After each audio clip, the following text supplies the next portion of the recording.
Revived Thoughts is a production of Revive Studios.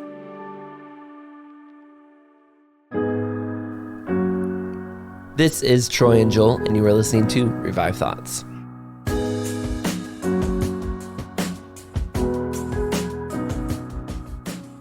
Troy, it's another revived conversation. That's right, a revived conversation. It's the type of show where Troy and I just talk about stuff related to church history and how it could apply to today. And we got a fun one today, talking about some of D.L. Moody's old writings. Isn't that right? Yeah, so I just laughed because you were like, we just talk about stuff. It's like, well, there's a topic, there's a theme. So we found this booklet called Golden Counsels by D.L. Moody, and it just had a couple subjects, and I don't know, to me they were really interesting, odd subjects. I kind of wanted to hear his opinion on, read through them, and we thought we'd share kind of our thoughts with you on what was he talking about. And I'll just kind of give you, so the first one is they're Christian topics. They're kinds of things that I think are important that we should ask, but they're not the normal ones that we talk about. The normal conversations are Jesus on the cross, or, there's so many big topics to talk about.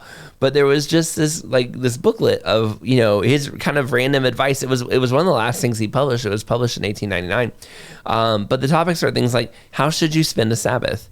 What do you do about marking up your Bible? What makes a good prayer meeting?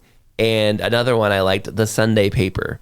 And if those sound boring to you, I don't think you'll actually find them boring. I think you'll actually find them pretty interesting. His advice, 100 and almost 30 years later, really rings true. And it's just, again, I want to know? I obviously I have a lot of my Bible reading is on my phone, but I do have an actual Bible, and I see some people will take notes right into their Bible. Other people will bring a special notebook, and other people would never dare write in their Bible. Well, what about D.L. Moody? What did he think about that kind of thing?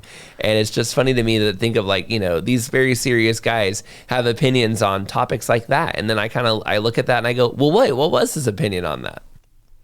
Yeah, and we'll link this down in the show notes. So as we're talking, if you look in the show notes of this episode, you can follow the link and pull up this collection of, I don't know, would they have been they're not pamphlet type of talking material. I don't know how these would have originally been published and circulated. I've had a few D.L. Moody books on my bookshelf.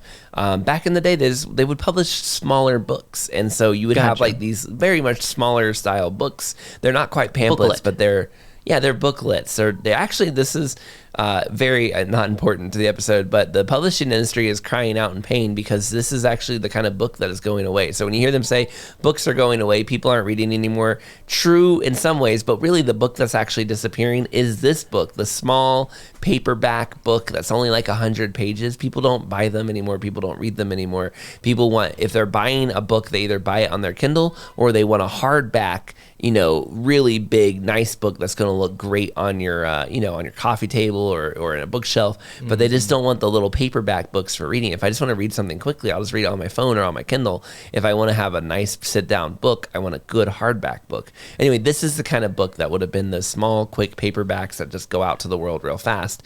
And Golden Counsels, just his giving his advice on some, just again, almost like a Q&A, almost here's some random thoughts I have for you. What do you guys think?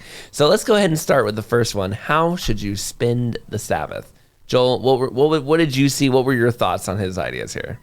Yeah, and then also, again, just to kind of further set the scene here, this is I don't know, would you say an 8-minute read? These are relatively short little... And blogs. They're basically blogs. A blog from D.L. Moody. So you got, outrageously, what I love so much about all of these is that they are incredibly practical. D.L. Moody is he's down to earth. He's not philosophing and trying to be all fancy with his presentation in the word. He's okay, here's what I do. Here's what I recommend doing. Down to the practical nitty gritty of all these things. What I found interesting, and I guess what kind of the main one, when he's talking about the Sabbath, he's trying to give people encouragement to get excited about the Sabbath. Don't when I was a kid, I really dreaded Sunday. I thought it was the most boring day ever. I don't now I'm super excited about it. Here's some practical takeaways that I think you guys could do to get excited about the Sabbath. And the section of it that I thought was interesting was his advice specifically towards children, like parent advice towards parents for how they should parent their children around the Sabbath. Because his kind of one of his grievances is like, kids these days, again, he was looking back on his own childhood, seeing how he didn't like Sabbath. And so he's like going through these steps, like one, but here's like some things you can do to maybe help your kids get excited about the Sabbath. Like put together like some fun special activities they can only do on Sunday, or like do a family walk, like after the church service, something like that, like family activities that they can look forward to that make Sunday a little bit special. Or, like there's, he talks about like a coloring page or something like that is related to the church service or towards the Bible in some way that the kids can get excited about. And it's those like little practical takeaways that Moody is really good at. So much so that I think that Moody, and I mean you'll probably hear me repeat this sentiment throughout it, he'd make a great YouTuber these days, Like if Moody was alive today, he would have his own YouTube channel, and he would have audiences where people would tune in and see what he would be dominating. Like he's good at this. Like, I mean, again, this is almost, it really does read like it could be a blog today, like, and it's a good one.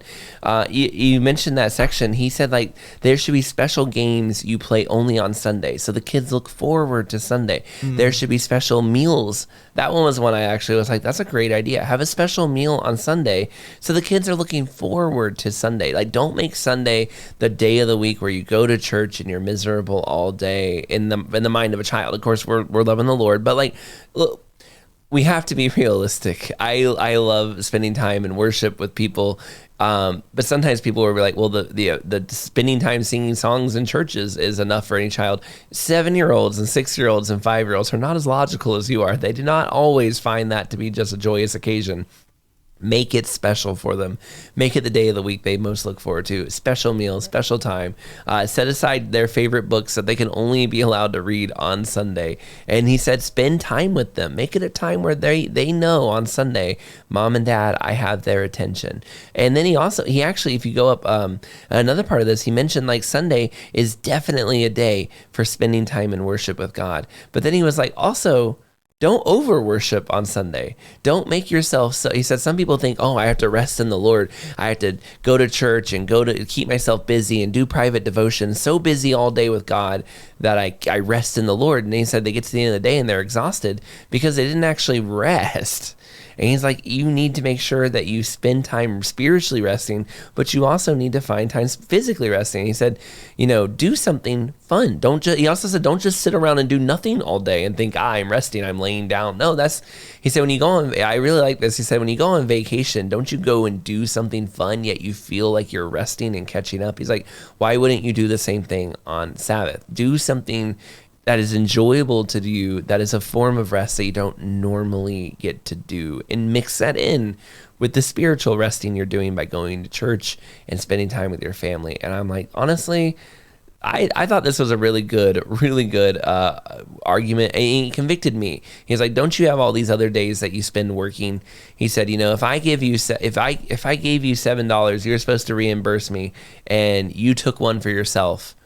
And no, he said, if I gave you $7 and I asked you to give me one back, but you could keep the other 6 as a reimbursement, and you took all 7 and spent them all on yourself and wouldn't even give me my one back, wouldn't that be pretty wrong? He's like, well, God has given you 6 days to work, but you're taking 6 plus 1 more. You're not even giving him that one back. And I was like, it's convicting for me as a guy who, Sunday night I'm doing a little prep stuff and stuff. I'm like, I probably should make it a better habit to really cleanse that time of work. So I enjoyed reading this. I thought it was full of both very practical advice, but also convicting. He makes his point very strongly from scripture.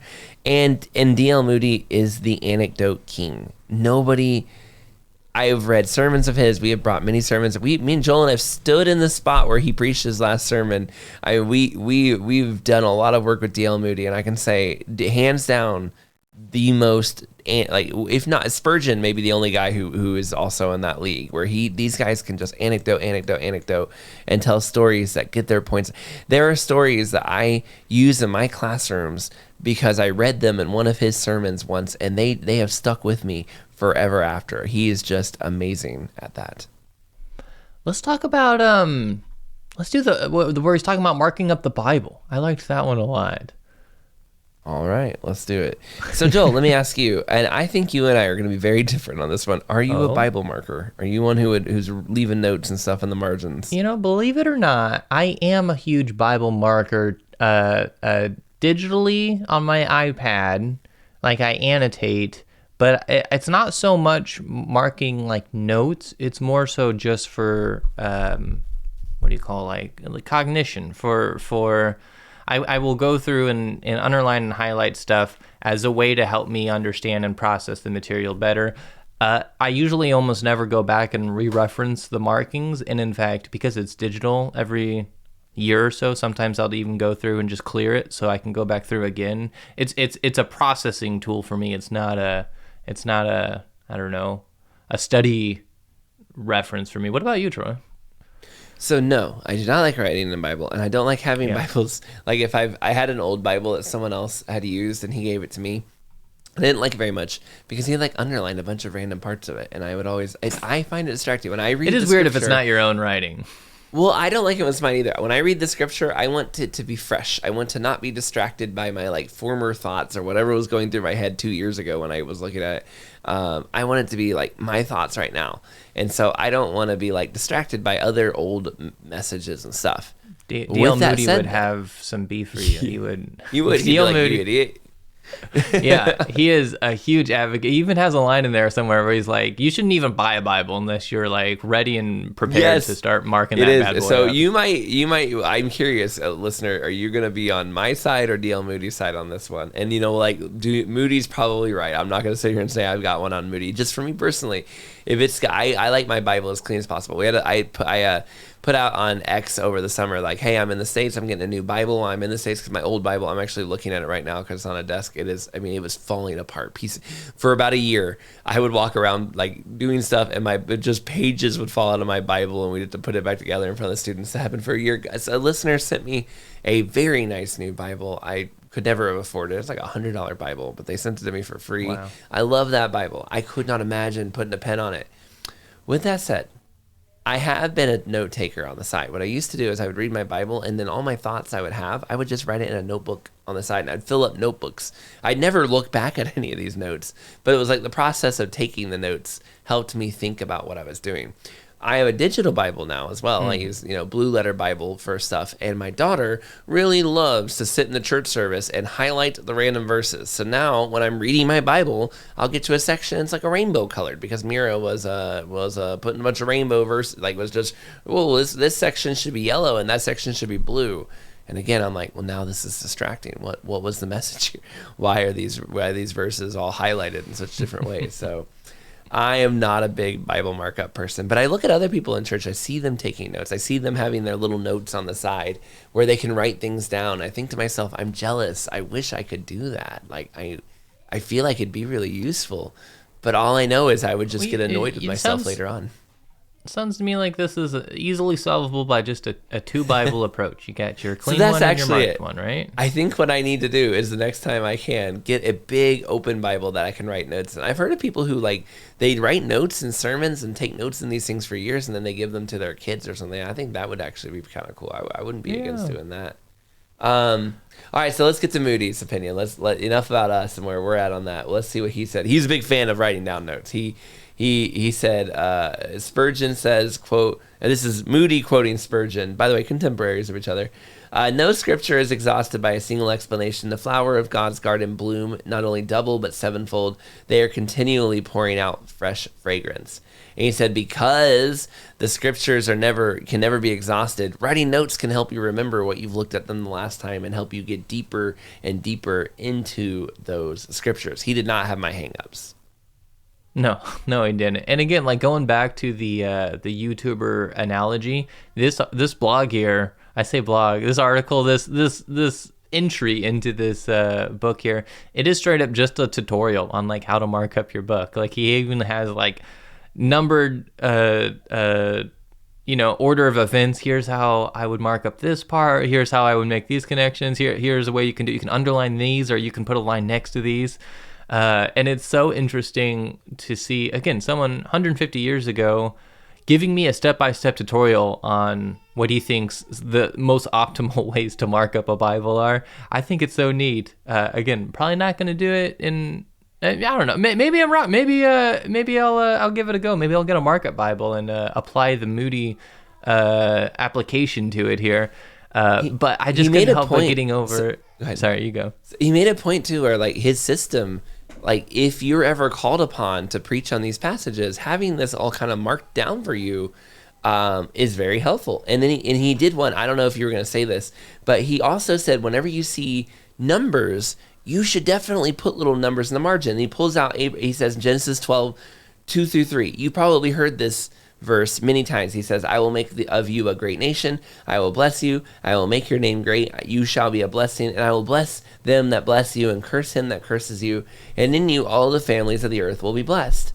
And he said, did you notice there are 7 promises, a 7-fold promise to Abraham in that passage? The first is make you a great nation. The second is I will bless you. The third is make your name great. The fourth is you shall be a blessing. The fifth is I will bless them and that bless you. 6 is I will curse them that curses you. And 7th, all the families of the earth will be blessed. 7 different promises in those 2. I've read that verse so many times. I've never noticed that there were 7 promises there. Mm-hmm. When you do it like that, I go, gee, maybe there is something to it. Maybe I should be doing these kind of numbering systems. Like, this is kind of cool. I definitely didn't pick up on that. And so if I were to be called upon really quickly to throw a sermon together, now I've got a list right here, the 7 promises given to Abraham, and I could totally put that sermon together probably pretty quickly. You know what I'm saying? So like, there's a part of me that's like, this is actually really, really smart. He definitely knows what he's talking about. But then there's another part of me that's like, I can't do that to my Bible, so I need a second Bible, I think. Yeah, or like one of the steps in his tutorial is to recall like sermon or stories or hymns with specific verses. Like when you have a specific verse and it reminds you of a specific sermon, like make a note of it so you can mentally make these connections of it, so that again, once you're going through it again, you can notate that out, even down to like he's talking like railroad connections, like make fine lines running across the page, that are, he has examples out, like if you're in the book of Daniel, you can connect verse 16 with verse 20 here. You see how these words are similar. You see how this says come and see here, where in this verse it says come and hear. Like that's a good railroad connection. You can connect those ones. And he's just laying it all out here. And again, I just can't help shake that imagery of him hosting a YouTube tutorial video. It is the same energy that's coming through it. Yeah. So he had another one too, where he's like, if this verse parallels another verse somewhere in the Bible, you should write that down. Like, and he made a connect. So he's like, here's some examples. Matthew 6:33. It's talking about how the flowers of the field. You're hungry. You're worried about clothing, but the flowers of the field are taken care of. Seek you first the kingdom, and all these things you'll be taken care of. And then he puts next to it 1 Kings 17:3. And I was like, what verse in 1 Kings, I've read 1 Kings many times. I know it's the story of Elijah. What is he connecting it to? And then I pulled it up and I looked at 1 Kings 17:3. It's when Elijah runs into the wilderness. And I was like, oh my goodness. Like D.L. Moody is such a genius. Elijah calls out Ahab's sin, runs into the wilderness, is fed by birds, and then is fed by the widow's oil. It is a perfect example of seek first the kingdom and then you'll be taken care. He knows what you need. He knows you need food. He knows you need clothing. And I was like, wow, that is power. Part of it is like, man, is it just that like D.L. Moody is that good with the Bible? Or, is it also like when you mark up your Bible, it helps you make connections like that? I don't know, but I was like, wow, those were 2 verses I've never paired before in my head. That's the thing that it brings to light, I feel like, in this example of, I'm just looking back on how D.L. Moody is writing about this stuff. And we've talked about this before as well, is like, is our saturation of resources and opinions negatively affecting our, do we lose something by not going through and making these connections ourselves? So if we're relying on other people to explain this, we're reading commentaries or we're listening to other people explain this, is there something we're missing by not digging through and making these connections ourselves? I think Moody, he would think that it's not optimal. There's something about them living in an era where resources weren't as readily accessible and technology didn't make it as easy as it is today, that I think did create a system and a structure where those people knew their Bible better than we did, and they had a more intimate connection with a lot of the passages than a lot of us do today, just by nature of the environment that they were studying it in.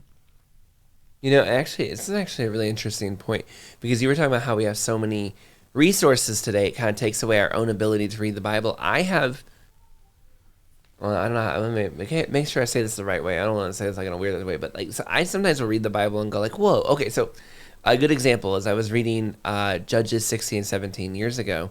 And in the story of Samson, there's a woman named Delilah, right? She tricks Samson, gets him to give up the secret. He cuts his hair off, and she gets paid 1,100 pieces of silver. And, all the stuff Samson does, he tears down the temple. The very next chapter, Judges 17, and remember, there was no chapter breaks back then.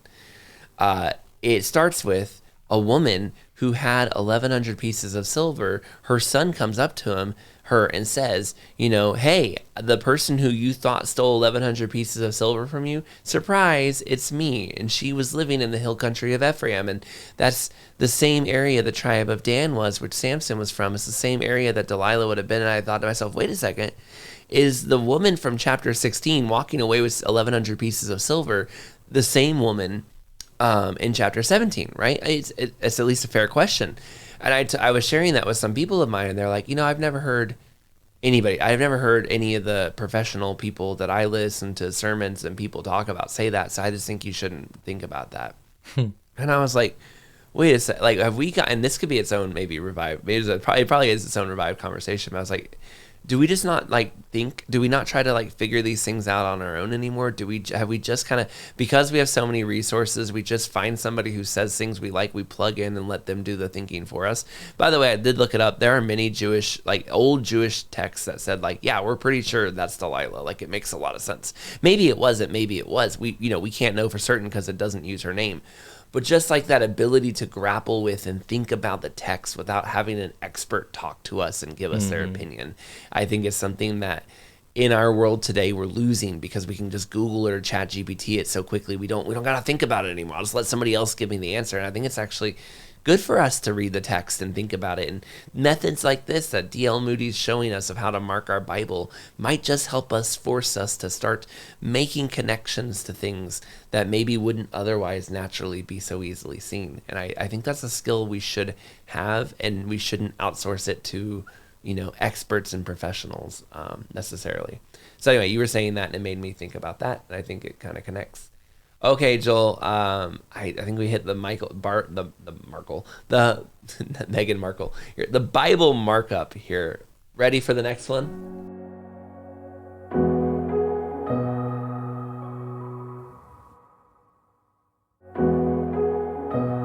I'm curious about the Sunday paper one. I didn't read that one, but I know you did, and I know. Yeah. Because D.L. Moody talks about he's had rants about the Sunday paper in his sermons and in his talking, so I know his opinion on it. One of our very first sermons was, I think, called Temptations, and one of his 4 temptations of the modern man, and the modern man being 1895, and one of them is the Sunday paper. Yeah, and the other one was the theater, and I don't mean movies, the picture shows. It was a little bit maybe that, but it was more just the homegrown theaters. And then the other one of them was leisure time. Just people going out to the park, and I can't remember what the fourth one was. They were super funny. They sound so quaint. So quaint.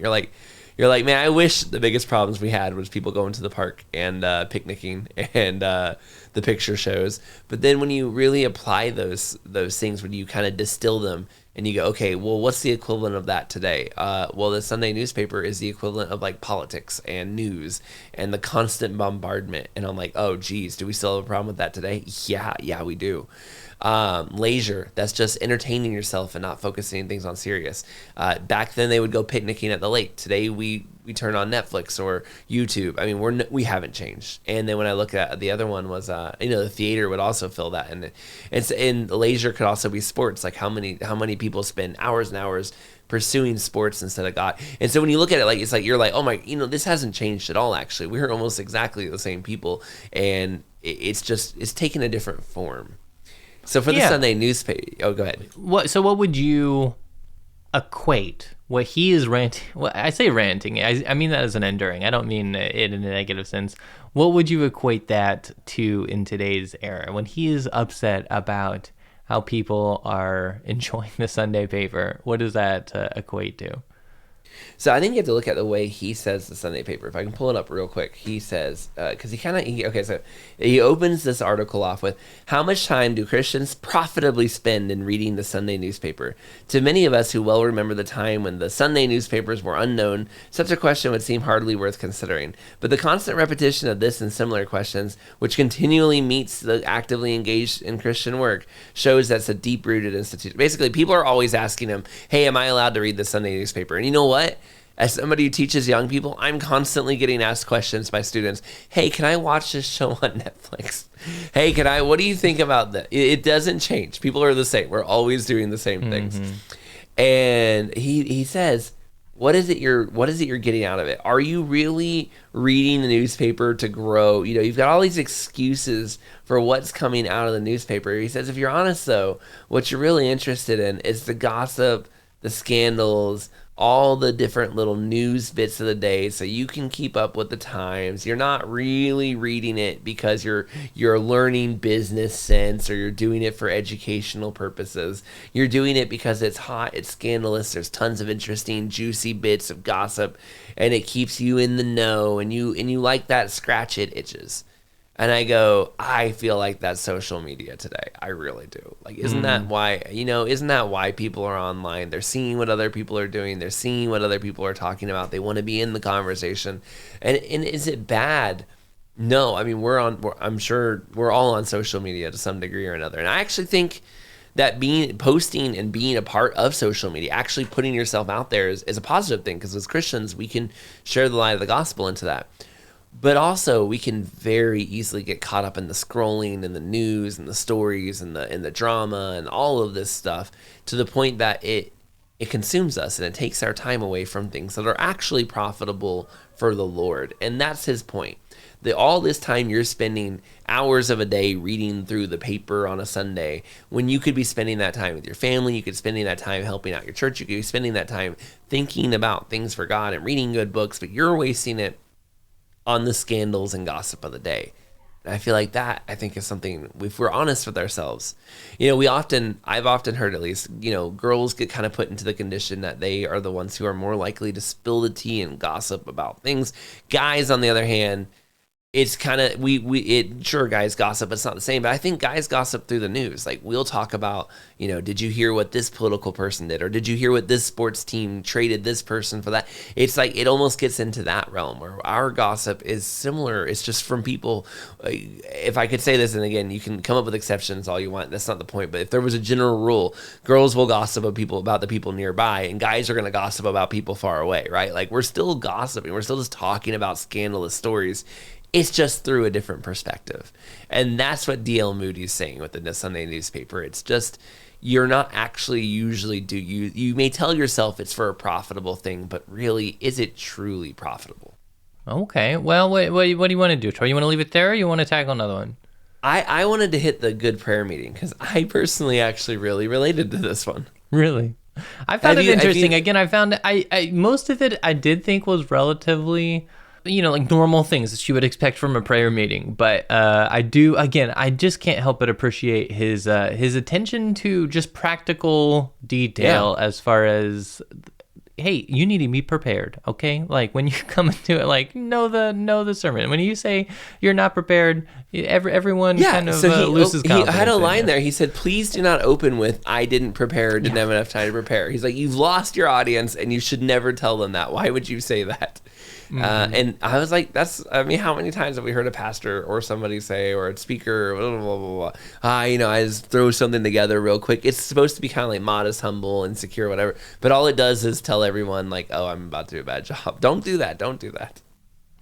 Yeah, Aaron, even just like the way he breaks down like times. He's like, you could spend, like 15 minutes on prayer, and then, another 15-minute section you could spend on, a more specific prayer topic, and then you do 30 minutes for the Bible study section. Like this would really be like if you guys had no idea where to start. Yep. When you're starting a prayer meeting, he goes over everything you would need to know, and his very specific opinions about what he thinks the best way to conduct it was. But he also does caveat. He'll make sure to say, like, no, these are suggestions. Like this isn't like a hard and fast rule. Like you can switch it up, you can do whatever you want, but at the same time being very specific on all of his parameters at how he likes to conduct things. Well, it's something cool too. So he starts it with saying the most important thing is, of course, you have to have the Holy Spirit leading. If the Holy Spirit's not leading, there will be no good prayer meeting. Then he says, in all physical conditions, make it comfortable. He says, I do not even believe the angel Gabriel could infuse life into a meeting that is in a dull, closed-off room. Let there be fresh air. Make it bright and cheerful. But I like that, actually. Like, he starts his first piece of advice after making sure God is a part of this. Is like, make the environment comfortable. Make people want to enjoy it. And I'm like, that I think is a really interesting and cool piece of practical advice. Joel, Definitely. Are we printing something? We are printing. I'm not printing something. My wife is sending things to the printer in my office, fine. and so we are worries. serenaded with the See, sounds that's of a good inkjets. example of a different kind of thing that messes with your comfortable environment. And no, just play. He also was very firm on times. He said, make sure you begin and end exactly when you say you're going to. It's only fair to the people that are coming that you stick to your word, which is so different. I've been a part of prayer meetings where they're like, it'll start at 10. And when the Lord's done moving, it might be at 2 p.m. It might be at whatever. I'm like, whoa, well, I want to know. Like, I'm not comfortable. He says, like, So what I liked about this was he was like, if you want a good prayer meeting, spend some time in prayer, have it regimented. First 15 minutes is like sharing. Second 15 minutes, read the Bible together. Third 15 minutes, sing songs. Fourth 15 minutes, finish your praying. And it was like, I've been in prayer meetings where they just turn music on and they're like, okay, everybody just pray as you will. And it's very random. And I'm like, honestly, I think D.L. Moody might actually have the right idea. And then he also was like, make your prayers really short. He was like, what was the section here? I believe in definite prayer. Okay, he said, don't pray the same old prayer. What is he said? Dr. Talmage, we have a sermon by him, of course, says that if we are progressing in our Christian life, old prayers would be inappropriate as much as old hats and shoes and clothes from 10 years ago. And then he said, I believe in definite prayer. Abraham prayed for Sodom. Moses interceded for the children of Israel. How often our prayers go all around the world without actually asking for anything specific. And then he says another one where he's like, make sure they're short. The Lord answers most prayers. Oh, here we go. Lord, help me. Lord, remember me when you come into my kingdom. Lord, save us. We are perishing. Short prayers are so often answered. Like, just keep your prayers to the points they need to be. And then he even says, don't pray for everything and then leave no one else something to pray for. I mean, this is the most practical advice I've ever seen on prayer and how to run a prayer meeting. As somebody has to run these kinds of things sometimes, honestly, I was like, I wish I had gotten this in Bible college. Like, I wish somebody had handed this to me and said, here's, by the way, how you run a prayer meeting, at least by D.L. Moody. It's so specific. One more was just the leader. He's like, you have to be full of life and full of the Spirit. Yes, the audience has to be open to it, but you're the one who leads them in it. If you come in cold and listless, it's just not going to be moving by God. In my own personal experience, that is so true. If the person leading it puts their heart into it for God, prays on it hard, and then they're 100% committed and sold into it, it might not be perfect, but it's going to be fine.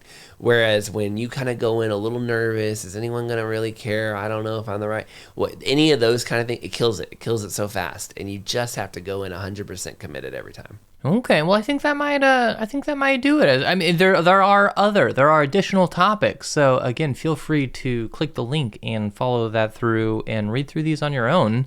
They are quite fascinating, and it's a little blast from the past.